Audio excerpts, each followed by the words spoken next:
You've felt it before. Not guilt, something worse. Guilt says, I did something bad.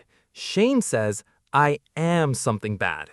It lives in the chest, heavy, hot, collapsing inward. It makes you want to disappear, not fix what happened, disappear.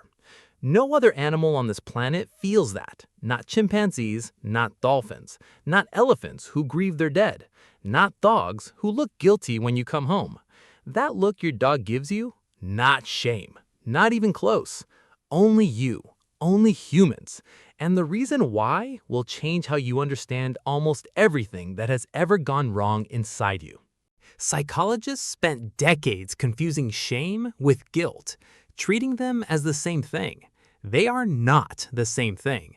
June Price Tangney, psychologist at George Mason University, has spent over 30 years studying this distinction. Her research is definitive. Guilt, I did something bad. Shame, I am something bad. Same event, completely different internal experience, completely different consequences. A person who feels guilty about hurting someone tends to apologize, make amends, change the behavior. Guilt is uncomfortable, but it is functional. It repairs. A person who feels shame about the same event tends to hide, withdraw, attack themselves, or, and this is the finding that keeps researchers awake, attack others. Shame does not repair. Shame destroys, and only humans feel it. The question is, why? Gordon Gallup Jr., psychologist at SUNY Albany, he designed a deceptively simple experiment. He anesthetized chimpanzees, painted a red dot on their foreheads, let them wake up, then placed a mirror in their enclosure. He wanted to know, do they recognize themselves? Most animals see a mirror and react to it as another animal. They posture, they threaten, they investigate, then lose interest. The chimpanzees did something different. They touched the red dot on their own forehead, not the mirror, their own face. They understood that the reflection was them. This is called mirror self-recognition, and it is extraordinarily rare. Great apes, dolphins, elephants, possibly magpies, a handful of species out of millions. Only these animals demonstrate clear self-recognition. And here's the critical link. Shame requires self-recognition. You cannot feel shamed of something you did without the ability to see yourself as a separate object that can be evaluated, judged, found lacking. The mirror in the mind, not the one on the wall. Chimpanzees have a version of this, but they do not feel shame because self-recognition is necessary but not sufficient. Something else is required, something only humans fully possess. Theory of mind. The ability to understand that other people have minds, thoughts, beliefs, opinions that are different from your own. And specifically, the ability to imagine how you appear inside someone else's mind. Developmental psychologists call this the looking glass self, concept introduced by Charles Cooley, sociologist, in 1902. You don't just see yourself directly, you see yourself as you imagine others see you. You construct a version of yourself through the perceived eyes of others, and then you feel about that version. Pride if the imagined view is positive, shame if it is negative. This process requires extraordinary cognitive machinery. Self-awareness, check. Theory of mind, check. The ability to simulate another person's perspective, check. The ability to then evaluate yourself through that simulated perspective, check. No other animal has all four components operating simultaneously at the level required to produce shame. Dogs have none of them fully. That guilty look is fear. Conditioned response. They learn that your return plus the chewed shoe equals your anger. They are anticipating your reaction. They are not evaluating themselves through your eyes and finding themselves lacking. That is not shame. That is smart self-preservation. Michael Lewis, developmental psychologist at Rutgers Robert Watson Medical School, has spent decades studying when shame emerges in children.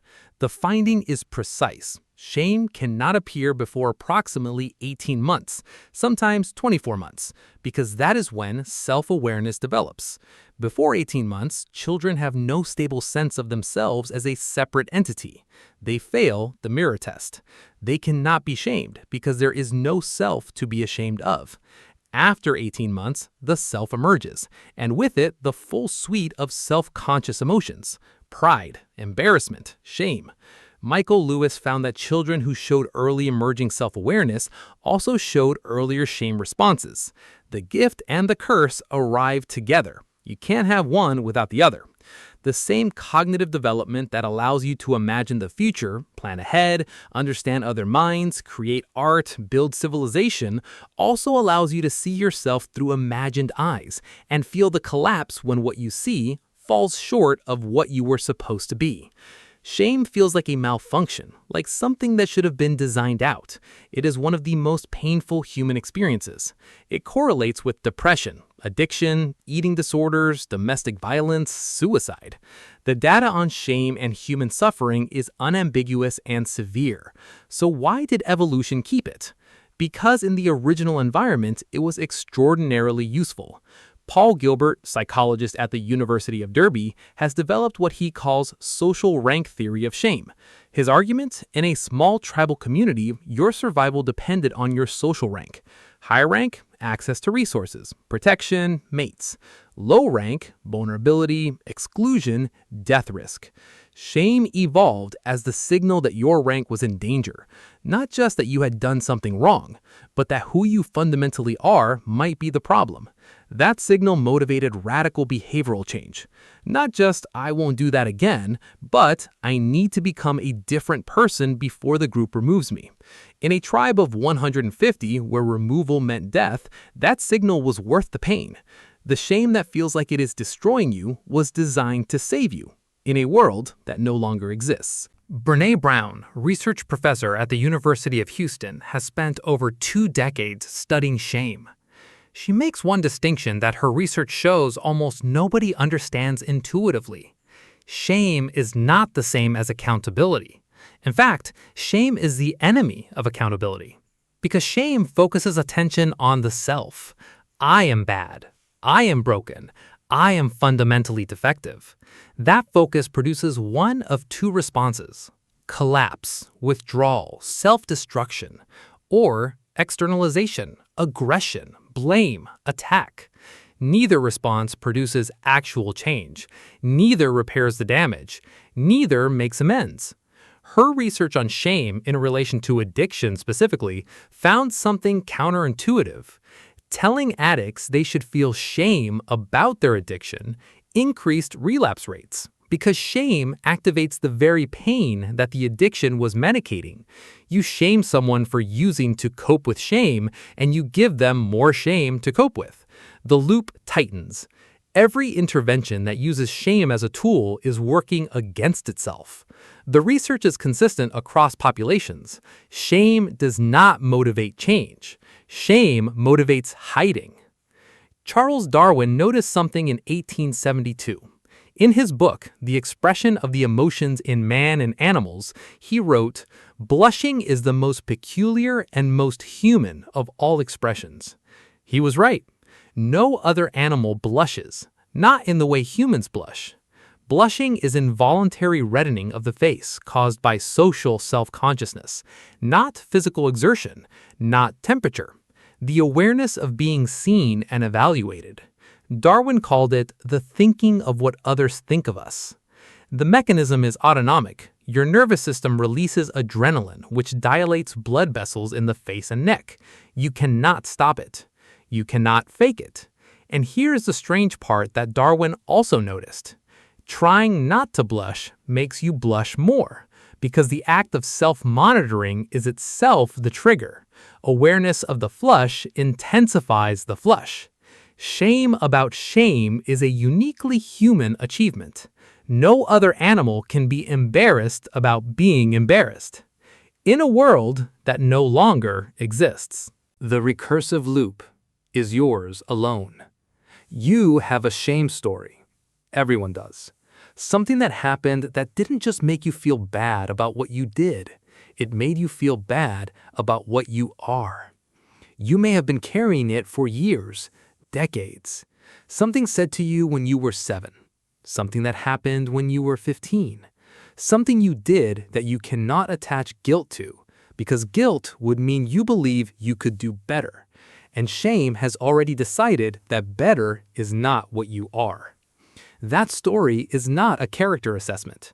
It is a biological alarm designed for a world of 150 people where your fundamental worth was genuinely on the line every single day. You are not in that world. The tribe is not watching. And even if they were, the verdict shame is handing you was never based on evidence.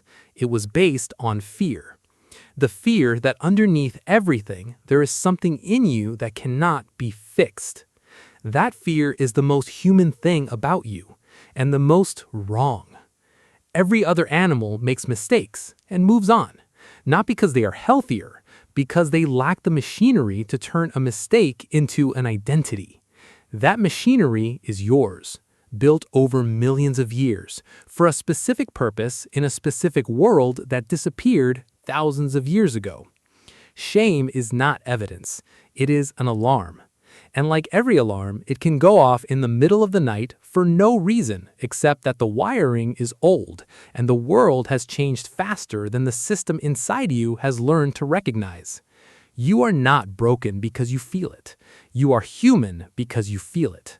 The only animal complex enough to judge itself, and the only animal complex enough to decide what that judgment is actually worth.